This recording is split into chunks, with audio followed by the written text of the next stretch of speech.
किसान साथियों, कैसे हैं आप सब। उम्मीद करता हूँ सभी खैरियत से होंगे।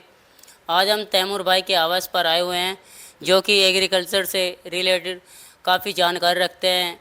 ये बड़ी बड़ी पाठशालाओं में इनका आवागमन होता रहता है और वैज्ञानिक इनके पास आते रहते हैं, मीटिंग होती रहती है इनके द्वारा ही।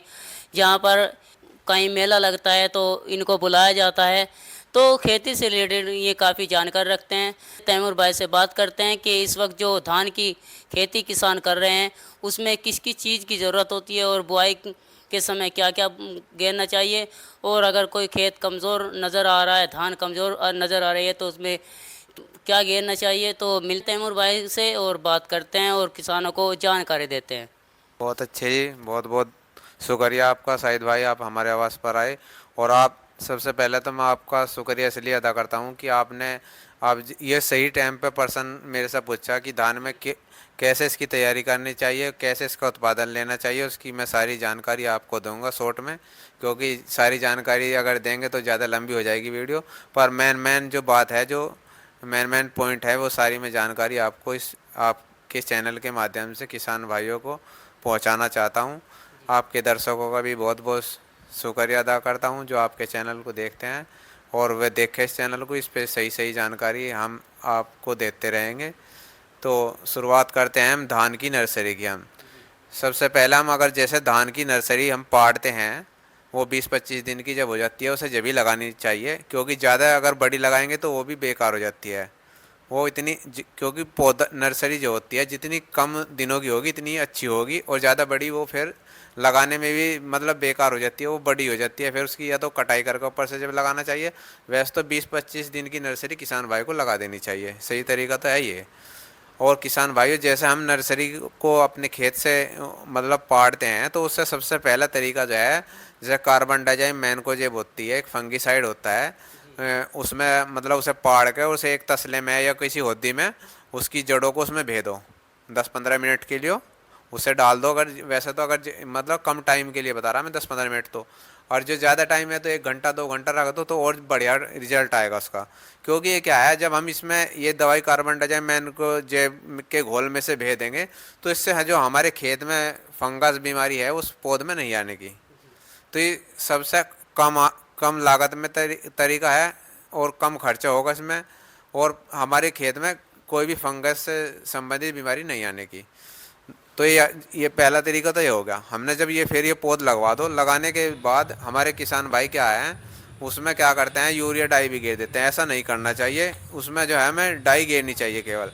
यूरिया किसान भाइयों को जब गेरना चाहिए जब उसमें जो हल्का पानी हो, मतलब पानी सुखा दो उसका और हल्की नमी हो उसमें, पैर चिपकते में जब गेरो यूरिया। क्योंकि अगर हम यूरिया को पानी में गेर देंगे तो वो नीचे चला जाएगा, और जब नीचे चला जाएगा तो वो हमारे मतलब उसका रिजल्ट नहीं आने का, हमारी लागत भी नहीं जल जाएगी और यूरिया जो गिरा में उसका फ़ायदा नहीं होने का।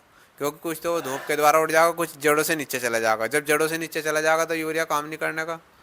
तो इसलिए पैर चिपकते में यूरिया गिरना चाहिए। सही तरीका तो ये 10-5 दिन के बाद यूरिया और जिंक गिर दो उसमें। क्योंकि जो हमारे खेत में पीलापन दिख रहा होगा आपको, तो जिंक का एक धान की फसल में बहुत अच्छा महत्व भी है। 1-2 बार जिंक का ज़रूर इस्तेमाल करना चाहिए धान की खेती में, उससे हमें रिजल्ट बहुत अच्छे मिलते हैं।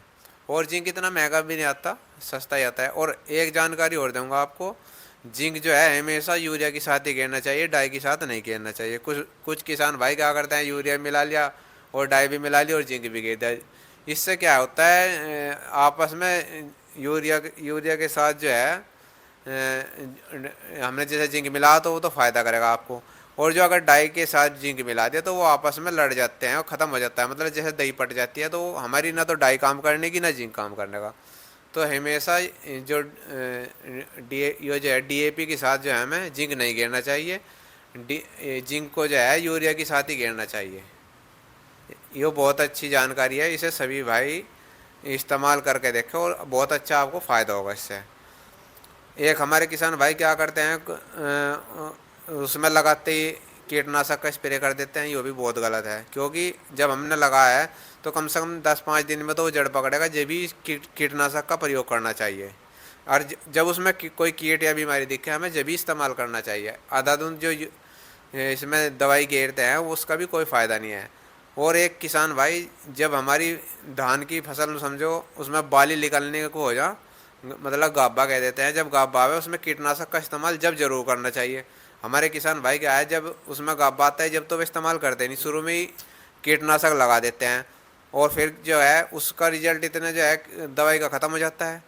क्योंकि अगर जो हम किसान, हमारे किसान भाई, जब उसमें बाल निकलनी शुरू हो जाती है उससे पहले अगर हम स्प्रे कर देंगे बाल निकलने से 8-10 दिन पहले, तो आपने देखा होगा उसमें सफ़ेद सफ़ेद बाल हो जाती है जो सूख जाती हैं, तो उसमें कीड़ा आता है। उस कीड़े का अगर हम 10-15 दिन, बाल निकलने से 10-15 दिन पहले मार देंगे कोई भी कीटनाशक का स्प्रे, जैसे लीथल सुपर है या आंवला है, और भी कोई कीटनाशक के अगर एक कोई किसी भी कीटनाशक की दवाई मार देंगे, तो उससे जो हमारी जो समस्या है बाल सफ़ेद होने की, ज़्यादातर खेतों में ये बहुत देखी जाती है, तो वो कंट्रोल हो जाएगी। वो होता है एक चोटी कट, वो नीचे से कीड़ा जब उसके तने को काट देता है तो ऊपर जो बाल निकलती है वो सूख जाती है सफ़ेद सफ़ेद।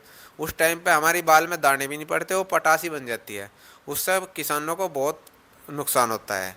तो इसलिए किसान भाई कीटनाशक का इस्तेमाल जो है जब हमारे खेत में बीमारी आवे उससे पहले ही करें, और अब ना इतना कीटनाशक लगावें। अब तो 10-15 दिन के बाद 1-2 हल्की सी दवाई लगा दो, नहीं तो जब हमारे खेत गाबा आवे जब जरूर इस्तेमाल करें दवाई का।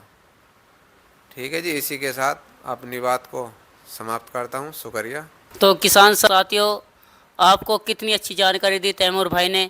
मैं पहले ही कह रहा था कि ये बहुत ही नॉलेज रखते हैं खेती से रिलेटेड, चाहे गन्ना हो, धान हो, किसी भी तरह की फसल हो, ये बहुत ही अच्छी जानकारी देते हैं। और इनकी जानकारी जो होती है वो बहुत ही सटीक होती है। और इनके यहाँ पर मीटिंग भी होती रहती है, दूर दूर से डॉक्टर आकर इनके यहाँ पर मीटिंग करते रहते हैं और किसान साथियों को सलाह देते हैं कि अगर कोई किसान किसी खेती से रिलेटेड हमसे संपर्क करना चाहता हो तो वो तैमूर भाई से संपर्क कर सकता है।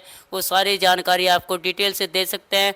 तो आपको ये वीडियो कैसी लगी हमें कमेंट में बताइएगा, और इस वीडियो को ज़्यादा से ज़्यादा शेयर कीजिएगा ताकि सभी किसान भाई इस वीडियो का फ़ायदा उठा सके। तो मिलते हैं नेक्स्ट वीडियो के साथ। MD शाहिद तोमर 2 को दीजिए इजाज़त। शुक्रिया।